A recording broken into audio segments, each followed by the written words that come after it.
제가 오래전에 매너에 대한 강의를 들었습니다.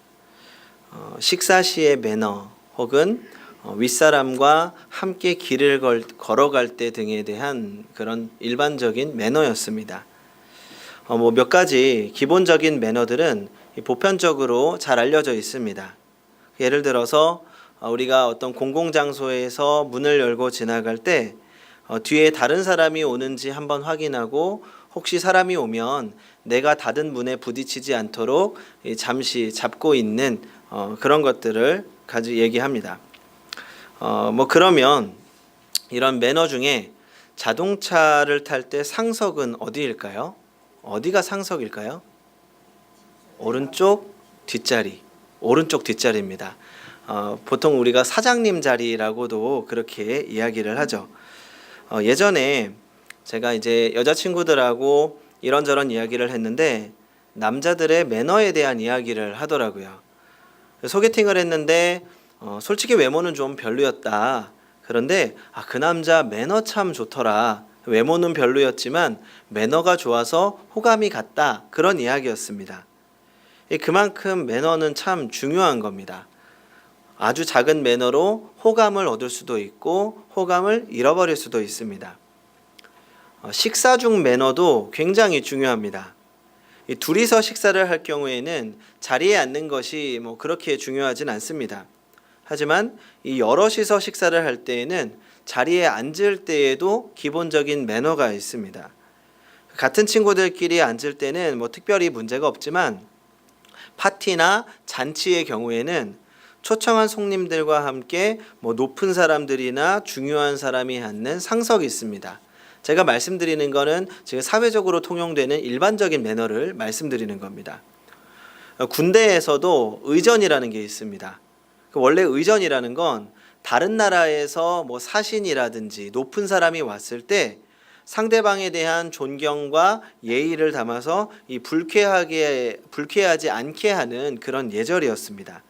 그래서 상대방이 우리나라에 도착했을 때 어떻게 맞이하고 또 어떻게 이동하고 어떻게 식사를 대접할 것인지가 아주 굉장히 중요합니다. 잘못하면 큰일 납니다.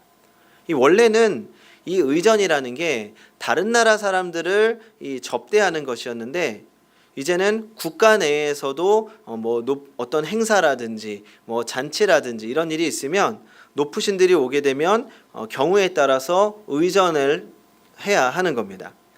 제가 군대에서 복무를 하는 동안 제가 의전도 담당을 했었습니다.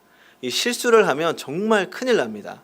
그리고 저도 몇 번 실수를 해서 아주 크게 혼이 난 적이 있습니다. 일반적으로 초청 대상자들에게 한 달 전쯤에 언제 행사가 있으니 참석 가능 여부를 확인해 주십시오라고 초청 메일을 발송합니다. 그리고 나서 정작 행사가 시작되기 한 일주일 전, 3일이나 4일 전에 다시 한번 대상자들에게 전화를 걸어서 참석할 수 있는지 참석 여부를 확인하게 됩니다. 그러면 나는 꼭 가겠습니다. 갈 수 없습니다. 이런 얘기가 나오지 않습니까? 그러면 참석이 확정된 분들의 명단을 가지고 자리를 정하게 됩니다. 이 자리도 아무렇게나 정하는 게 아니고 긴 테이블인지 아니면 원 테이블인지 아니면 정사각형의 테이블인지에 따라서 경우가 달라집니다. 일반적으로 보통 긴 테이블에 많이 앉게 되는데 이 테이블이 긴 경우에는 가운데 자리가 상석입니다. 그 가운데에 가장 높은 사람이 앉고 그 사람을 중심으로 서열대로 오른쪽, 왼쪽, 오른쪽, 왼쪽 이 순서대로 앉는 겁니다. 그리고 이 서열이라는 것도 굉장히 정확하게 나눠져 있습니다. 이 군대에서는 서열을 뭘로 나눌 수 있을까요? 계급이죠. 계급으로 나눌 수 있습니다. 이 계급에 따라 나누면 되는데 계급이 같을 경우에는 또 어떻게 합니까? 계급이 같을 경우에는 또 진급 기수에 따라서 정해지고 또 진급 기수도 같으면 입대 기수에 따라서 정해지고 입대 기수까지 같으면 나이에 따라서 정해지고 나이까지 같으면 생년월일에 따라서 정해집니다. 굉장히 체계적으로 정확하게 서열을 나눕니다. 그러면 이제 참석이 확정된 사람을 가지고 1위부터 한 30위까지 순위를 정해서 탁탁탁탁탁 그 순서에 맞게 자리를 배치하는 거죠. 그러면 이제 이렇게 아름답게 끝나면 좋은데 항상 문제가 생깁니다. 문제가 안 생기는 경우를 제가 많이 못 봤습니다. 무슨 일인가 하면 참석하지 못한다고 분명히 이야기했는데 당일날 아무런 예고도 없이 행사에 나타나는 겁니다. 그러면 자신이 앉아야 되는 자리에 앉지 못하게 되었을 때 크게 화를 냅니다. 이런 경우에 정말 황당합니다. 혹은 준비하는 사람의 실수로 자신보다 서열이 낮은 사람이 자신보다 높은 자리에 앉게 되면 정말 큰일이 납니다. 제가 본 분 중에서 어떤 분은 너무 화가 나서 자리에 앉지도 않고 그냥 돌아가시는 분도 봤습니다. 이 별것 아닌 것 같아 보이는데 이 한 자리, 한 칸, 의자 한 칸 때문에 난리가 나는 겁니다. 오늘 말씀도 식사 중 상석의 매너에 대한 이야기입니다. 이 유대 나라 잔치에는 주로 세 사람씩 앉아서 식사를 했습니다. 그리고 그 중에 상석은 왼쪽 맨 끝자리입니다. 왜냐하면 이 유대인들이 우리처럼 이렇게 앉아서 식사를 하는 것이 아니고 약간 옆으로 대각선으로 비스듬하게 이렇게 약간 누워서 비스듬하게 식사를 하기 때문에 이 왼쪽에 있는 사람이 봤을 때는 오른쪽에 있는 사람들을 편하게 보면서 대화를 할 수 있지만 오른쪽 끝에 있는 사람은 왼쪽에 있는 사람을 보기가 어려운 겁니다. 그래서 왼쪽 끝자리가 상석입니다. 예수님이야 본인이 어느 자리에 앉아 있었는지 크게 신경 쓰지 않으셨겠지만 함께 자리하고 있었던 이 바리새인들은 유대인들의 귀족이었습니다. 그러니까 누가 좋은 자리에 앉아야 될 것인지 이 신경전을 벌이고 있었던 거죠. 이 서로 눈치를 보면서 자신이 높은 자리에 앉고 싶어 했습니다. 그때 그 모습을 보면서 예수님께서 들려주신 이야기는 아주 평범한 이야기입니다. 첫 번째 이야기는 오늘 말씀 누가복음 14장 7절부터 11절까지의 말씀입니다. 이야기입니다. 10절을 한번 같이 읽어보겠습니다. 10절을 같이 읽어보겠습니다. 14장 10절 시작. 청함을 받았을 때에 차라리 가서 끝자리에 앉으라. 그러면 너를 청한 자가 와서 너더러 벗이어 올라 앉으라 하리니 그때야 함께 앉은 모든 사람 앞에서 영광이 있으리라. 네, 이야기는 간단합니다. 이 혼인잔치 집에 초청을 받아서 간 사람들이 이 대접받는 높은 자리에 앉으려고 신경전을 벌이고 있었습니다. 그러던 중에 한 사람이 눈치가 없었던 건지 아니면 의도적으로 내가 거기 앉을 만하다고 생각했던 건지 높은 자리에 앉았습니다. 그런데 시간이 좀 더 지나서 더 귀한 손님이 식사 자리에 참여하게 되고 주인이 죄송하지만 그 자리에는 이분이 앉아야 되니까 자리를 좀 비켜주십시오 라고 했습니다. 그럴 경우에 스스로 상석에 앉은 사람이 얼마나 창피했겠습니까? 그 반대로 주인이 와서 낮은 자리에 앉아있던 사람을 높은 자리로 올라가도록 권한다면 그 기쁨은 더 클 것입니다.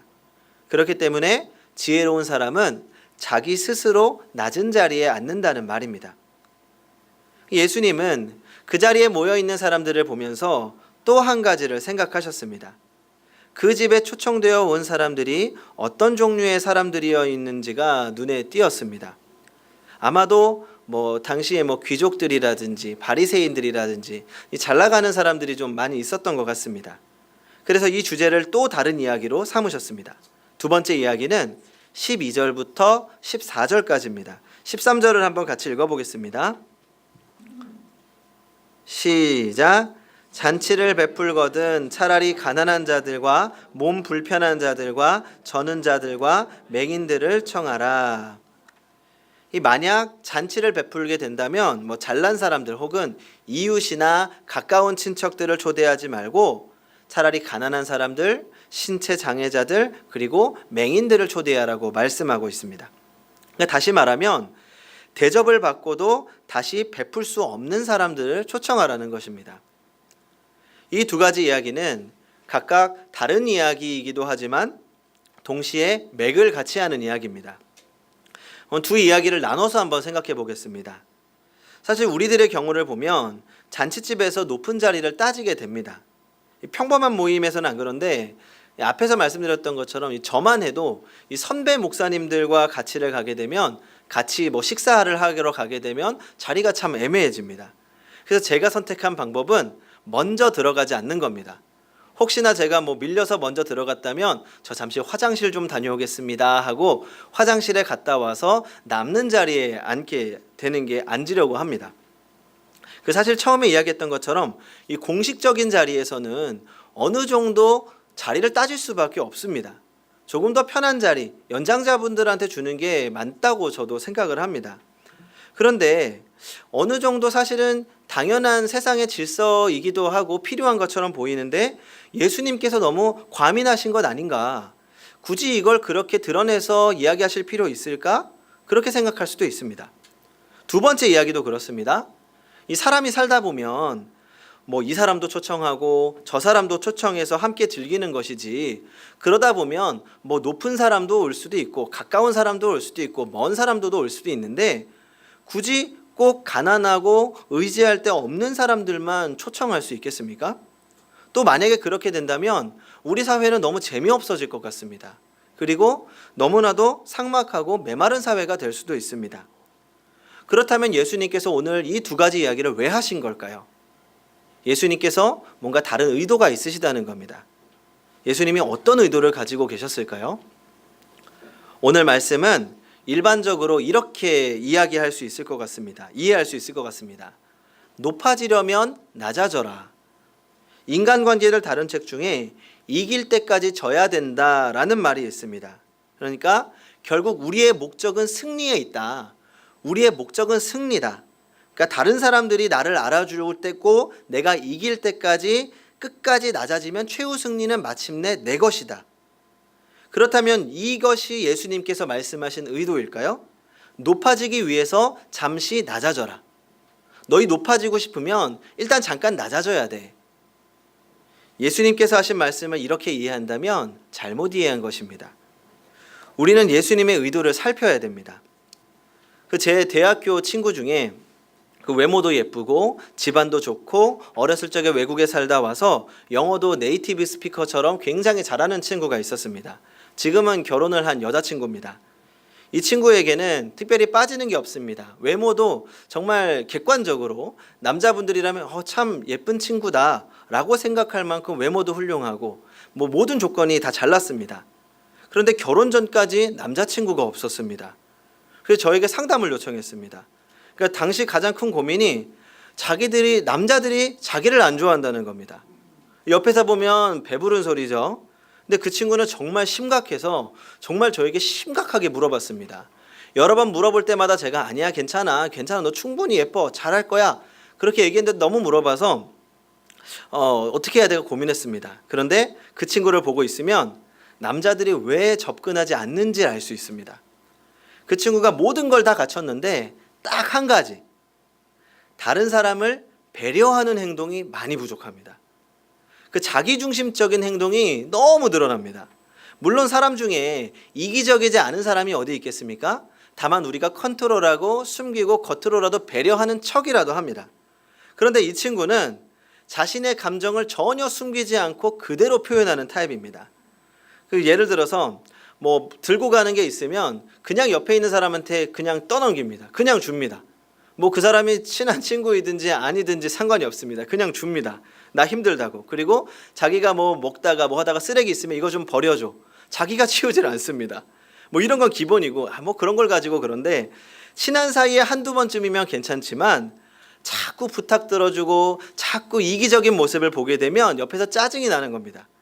그래서 남자들도 처음에 외모와 그런 조건들을 보고 호감을 가지고 접근했다가 조금만 지나면 관심을 멀리하는 경우가 많습니다. 그래서 그 친구가 너무나도 고민하길래 제가 조심스럽게 충고해 줬습니다. 야, 너는 충분히 매력도 있고 조건도 좋아. 그런데 조금만 상대를 좀 더 배려해봐라. 네가 대접받고 싶으면 네가 먼저 대접해줘야지. 네가 먼저 상대방을 섬기면 자연스럽게 너에게 호감을 갖고 보다 많은 사람들이 너를 좋아하게 될 거야. 제 이야기를 듣더니 그 친구가 이렇게 대답하더라고요. 뭐야, 그러면 나보고 여우가 되란 얘기네? 머리 써서 가식 떨어서 이익을 챙기라는 이야기잖아. 다행히 너무나도 착하고 좋은 사람 만나서 결혼에 꼴이 나긴 했습니다. 물론 또 그 친구가 어느 정도 또 상대방을 마음을 이해하고 배려하는 마음이 생겼기 때문이라고 저는 생각합니다. 그러니까 아무튼 제가 그 친구에게 해준 조언의 핵심은 그게 아니었습니다. 자기중심적으로 생각하지 말고 다른 사람을 좀 배려해봐라, 이런 말이었습니다. 우리는 예수님의 이야기를 오해하면 안 됩니다. 예수님은 우리가 이 세상에서 높아지기 위한 수단을 말씀하시는 게 아닙니다. 예수님은 정신에 대한 이야기를 하고 계십니다. 본질이 변화되지 않는 행동은 위선입니다. 이렇게 본다면 오늘 본문의 말씀은 겸손하라는 말씀이 아닙니다. 겸손한 존재가 되라는 말입니다. 예배를 빠짐없이 드려야 한다는 것이 아니라 예배를 기쁘게 드릴 수 있는 존재가 되라는 것입니다. 헌금을 하고 전도하라는 말이 아닙니다. 헌금을 기쁘게 드릴 수 있는 존재, 전도를 하지 않고는 견딜 수 없는 존재가 되라는 말입니다. 성경은 우리에게 도덕적인 인간이 되라고 말씀하지 않습니다. 그리스도인이라고 하는 존재가 되라고 말씀하고 있습니다. 이것을 우리는 회심, 거듭남이라고 이야기합니다. 회심은 인간 전 존재가 완전히 다른 인격, 곧 그리스도의 인격으로 변화되는 것을 말합니다. 그리스도인으로서의 존재가 될 때 비로소 주님이 하신 말씀들을 실천할 수 있다는 것입니다. 회심이란 마치 양파 껍질을 벗겨내고 또 벗겨내도 끝까지 양파이듯이 회심한 그리스도인이라면 벗겨내고 또 벗겨내어도 끝까지 그리스도인의 존재가 남아있어야 한다는 것입니다. 그렇다면 성도님들은 완전히 거듭난 그리스도인이십니까? 존재가 완전히 달라진 그리스도인입니까? 뒤틀린 기독교라는 책을 쓴 프랑스의 자크 엘롤 교수는 이런 말을 했습니다. 종교적인 측면에서 기독교로 회심을 했으나 사고방식은 기존의 방법을 그대로 간직하고 있는 것이 문제다. 오늘의 본문도 십자가의 정신으로 이해해야 바르게 이해할 수 있는 말씀입니다. 우리는 완전히 그리스도인으로서 존재해야 합니다. 스펄전 목사님에 관한 일화 중에 이런 이야기가 있습니다. 어떤 교인 한 사람이 스펄전 목사님을 찾아왔습니다. 목사님, 이 땅에 완전한 교회를 좀 소개시켜 주십시오. 그런 교회에 다니고 싶습니다. 이 말을 들은 목사님은 이렇게 대답했습니다. 그런 교회가 있을까요? 하지만 찾아보시고 그런 교회가 있으면 저에게도 소개시켜 주십시오.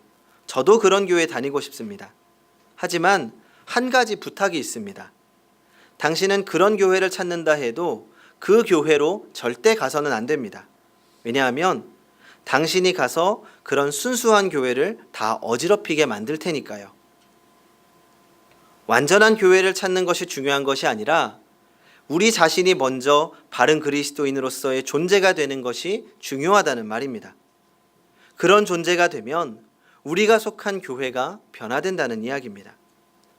오늘 말씀을 시작할 때 제가 매너에 대한 이야기를 나눴습니다. 이 매너는 상황에 따라서 달라집니다. 우리가 그 매너를 모두 배울 수는 없습니다. 수영장에서의 매너가 있고 회의실에서의 매너가 있고 식사 시절의 매너가 있고 운전할 때 매너가 다릅니다. 하지만 우리는 매너의 핵심은 파악할 수 있습니다. 바로 상대방을 배려하는 것이 행동으로 나타난 게 매너입니다. 상대방을 배려할 줄 아는 사람이 자연스럽게 매너 있는 사람이 되는 겁니다.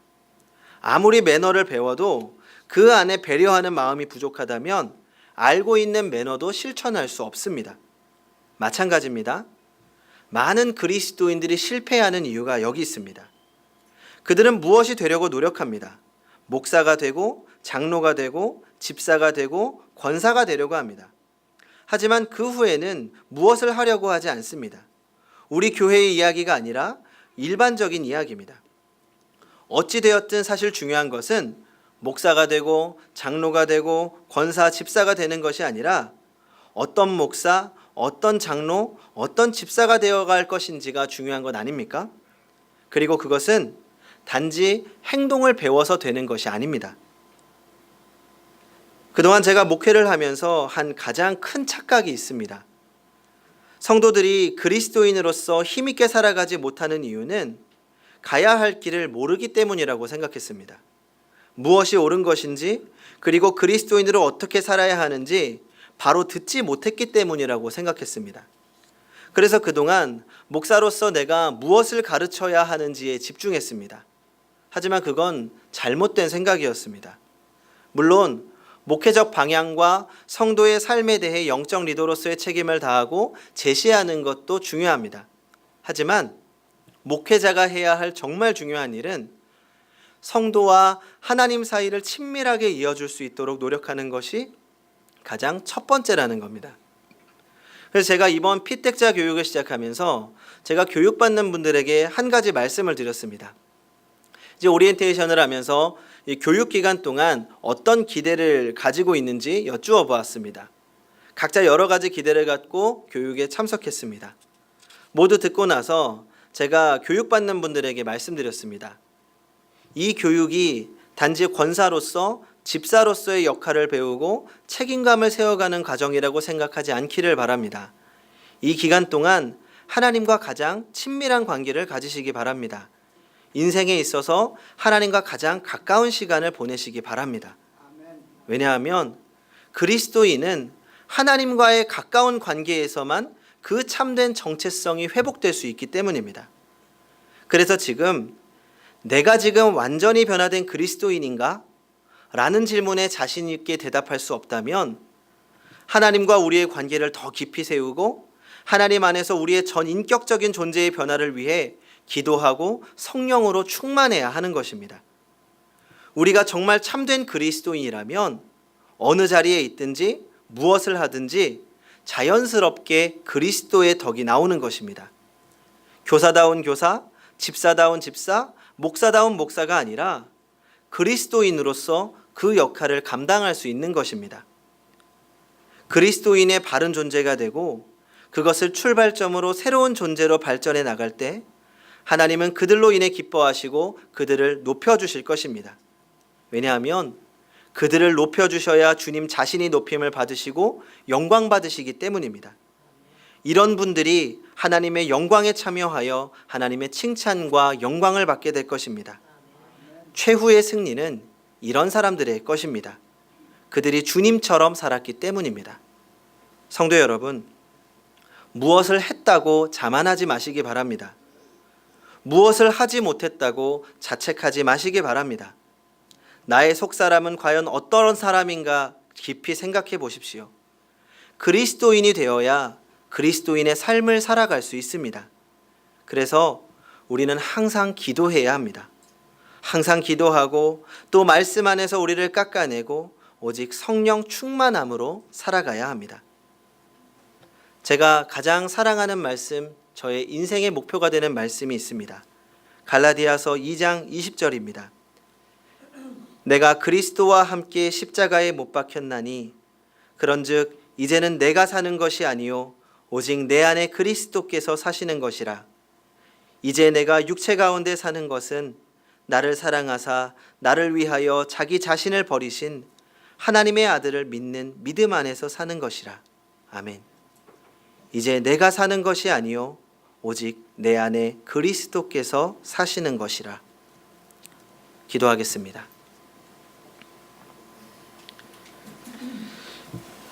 우리를 있는 모습 그대로 사랑하시며 또 더욱 사랑스러운 모습으로 다듬어 가시는 하나님, 우리가 이 땅에서 참된 그리스도인으로 살게 하여 주시옵소서. 무엇을 하고 하지 않고에 집착하는 것이 아니라 그 존재로서 그리스도인이 되게 하여 주시옵소서. 그리하여 어디에 있든지 그리스도인이 되게 하시고 그리스도인으로 살게 하여 주시옵소서. 하나님과 더 가까워지기 원합니다. 그렇게 주님 안에 살게 하여 주시옵소서. 예수님의 이름으로 기도합니다. 아멘.